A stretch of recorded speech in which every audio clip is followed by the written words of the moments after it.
my view, mentorship is critical. My foundation was founded 30 years ago, on 16th of December, 1990, when I was earning 5,000 Kenya shillings at a law firm called Waruhi and Mwite here in Nairobi. And I made that decision to form a foundation when I met a lady who was a New Zealander and was paying school fees for a young man at Starehe Boys Center. And I asked her, you must be very rich to be paying money for somebody in Africa. He says, no. I am earning the equivalent then of 30,000 Kenya shillings, but I sacrificed that another person should know better. And I said, if somebody can come from New Zealand and educate somebody in Nairobi, Kenya, why can't I?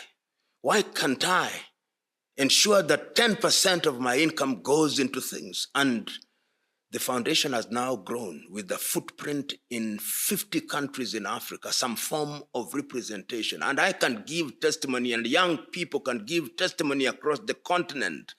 Do I give them money? No, I don't. What do I share with them? I don't give them. I share with them ideas. I affirm them where they are. Whether they are in Tanzania, whether they are in Mozambique, whether they are in the Gambia, whether they are in Senegal or Guinea-Bissau or Sudan or Ethiopia, I affirm them. Some are great farmers now.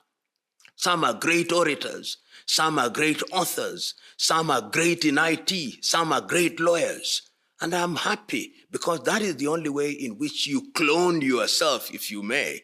And if many of us do this, then you can imagine the young men and women that we can produce. And there are people who are doing this. I know Tony Elumelu in Nigeria is doing great work in this regard. James Mwangi here in Kenya through his bank Equity, Dr. Murioki through Cooperative Bank, doing great things. And many other people that I know that are doing great things in the continent of Africa. And this is what we must do. Create an army of young men and women who are charged, who want to do the right thing, whose motivation is to change Africa village by village. That is what our mentorship program is all about. And that is what we are urging the world. Because for how long shall we depend on others to help us? We must lift ourselves up by our bootstraps. And we can, and we must.